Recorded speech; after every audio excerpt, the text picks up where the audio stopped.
This is Newark Airport, Liberty Station, where the Amtrak and the Jersey Path train stop. It's two stops off the air train, which is not to be confused with the real trains. It's actually a transit. It's two stops at the end off of the Concourse C here in Newark, and the Amtrak train stop at track 1. The Path trains, New Jersey, if you will, go to a Penn station on Jersey side, not to confuse with the Penn station in Manhattan, none of which go to Grand Central Terminal, not to confuse with Grand Central Station, which was a movie. New for 2012 and noted in this nice publication on a monthly basis from Renfe Pasajes is faster service by almost an hour to Coruña and Santiago from Madrid, also between the two cities.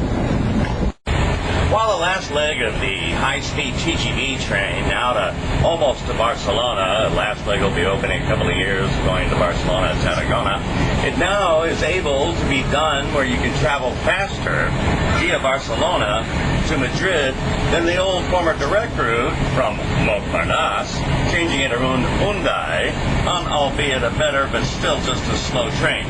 Via Barcelona, you save almost 2 hours. Buy those tickets. In France, you save a couple of 35 cents, a couple as many times the computers are not available. Well, I have yet to verify the 2012 guide to supplements, which is on the back of the Eurail map. The Lyria, that's the TGV to Switzerland, has more than doubled, maybe tripled, the prices for first class. Let's see what they do to the second class. Another brand new recent improvement is service from Paris to Zurich now leaves from Gare de Lyon, taking a southern route, via new TGV stations in Belfort and Besançon. Likewise, there is high-speed service between Strasbourg and the south toward Marseille using those same two stations, gaining up to an hour and a half. Also brand new is an improvement of service from Paris, Gare de Lyon to Turin, Torino, and to Milan. There is now connecting service to Firenze, Florence, via Turin, Porto Susa. Well, one of the reasons for the new higher reservation charge, 3 times what it used to be, even in first class, at some 26 euros, is it now comes with a complimentary meal. Well, here in Switzerland, it appears they have no more of the 4 international guides, but they do have a trip computer. Here we are in Montreux, Switzerland, which for some reason all the jazz fans call Montreux. All the announcements call it Montreux. With the red and silver arrows service in Italy now for the high speed being substantially complete and continuing their new lower fares for the supplements at 10 euros, be advised that there is now a private night service between northern Italy and Paris Parigi called Tello. In some of the newer Italian high-speed trains, they show the departure times, not only for the train you're on, but also for other trains in the station, which is nice if you need to take a break. Showing the departing trains in the train is relatively unique. Austrian train service still continues to be probably some of the best in both service and meals in Europe. Notably in other countries as well. Look for Austrian trains in Italy, Switzerland, and Germany. And you can determine that on the signboards. If they have a name, they'll have something that is named Austrian. Servus and guten Appetit.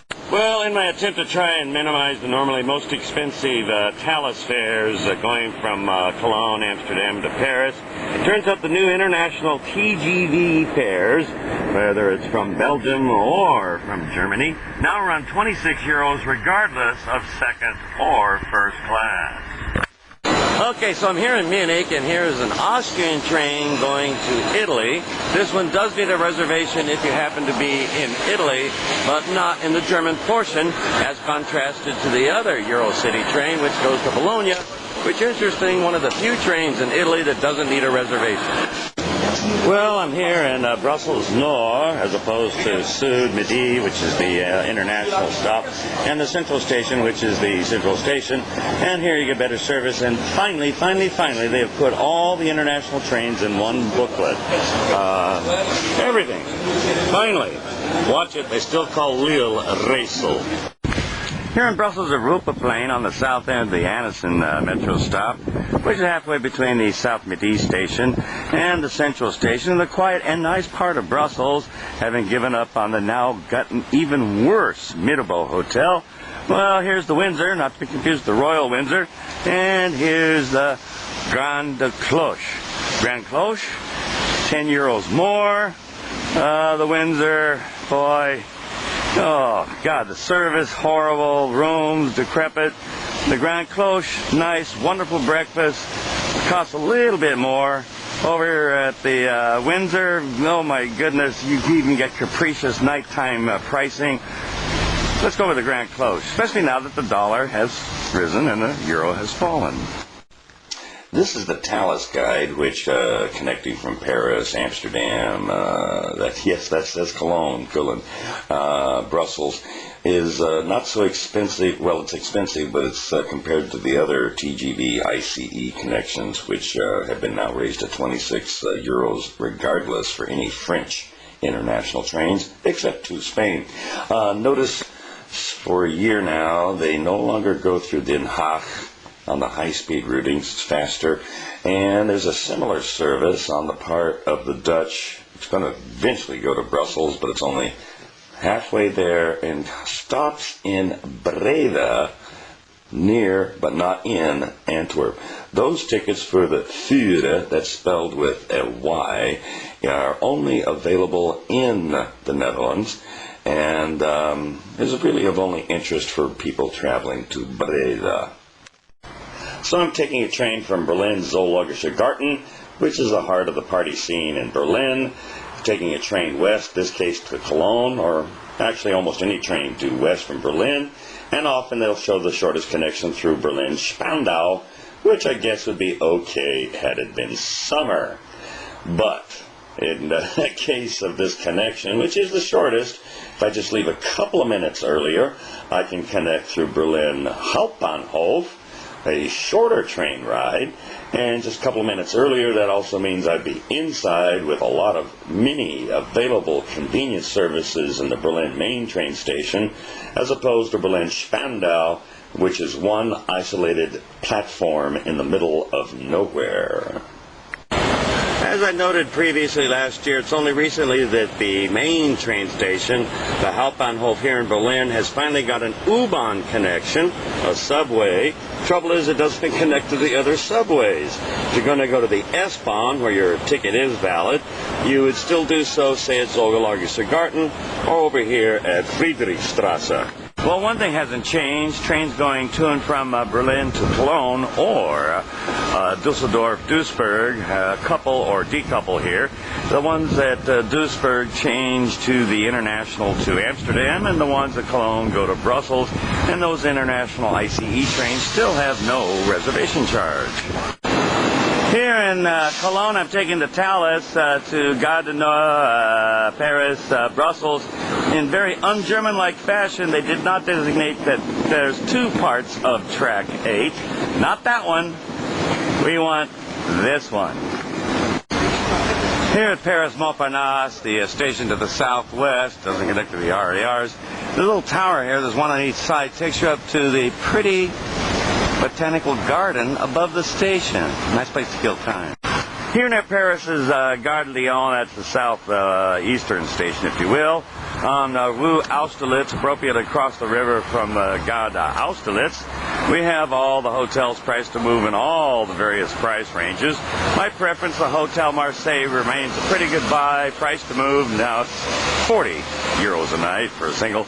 At the end, the Hotel de Dugar, the two stations, has been finally and thankfully closed, being one of the worst in the world. Some of the others here have been renovated, and there's price ranges of every type. Well, I'm here in Paris, Gare de Lyon, where now all the major trains going to Switzerland now leave. New scheduling since December 10th. faster to Basel and Zurich as well. And as often the case, I encountered a customs police questioning, search, quite thorough. Ouch! Both luggage and myself. Just be aware, they're not part of the European Union. As I'm winding up a 15-day global Eurail pass usage, I'm struck that advantages are not what they used to be. Partly because now you need to make a mandatory reservation, standing in line, can't do it on the internet, or even in the terminal on a train computer. Even the Italians have no longer done that experiment. Having to wait in line, you might as well just buy a regular ticket if the cost was not effective. Now, to be fair, for people over 60 in many countries, there is a very good discount. Notably, with the pass, the Eurostar is profoundly cheaper than if you use the pass discount. Likewise, with advanced purchases, you can get many a cheaper fare, so that comparative basis, adding on the fact that the cost of this all-Western nation tour on 15 days meant that the reservation charges added to almost to 1/4 of the very price of the Eurail 15-day global pass. Well, that being said, I should note that there has been, my experience, profound difficulties on using the computer for advanced purchases, especially in the case of Spain. So the trade-offs seem to be, at this point, moot. I will note that the 1-month and 2-month pass, the cost savings start to become profound. Here's the announcement regarding service between Chamartín and Atocha via Recoletos and Nuevo Ministerios, leaving every half hour on the quarter hour from Atocha. And here's the map for the new connecting line to the airport here at Madrid Barajas. Noting again that it comes into Terminal 4. To get to the other terminals, you'll need to make a transfer. With far fewer stops to the airport, this new Cercanías service goes to Terminal 4, Terminal 2 being served by the number 8 Magenta line, which means we avoid the double surcharge of the metro, but using your rail pass is convenient, but certainly not worth it if it's only for a one-day usage. And here we are at Terminal 4. By the way, make sure you keep your ticket all the way to the end and your pass. They're going to verify it. And also the Renfe office is right here, and you can get your validation done here.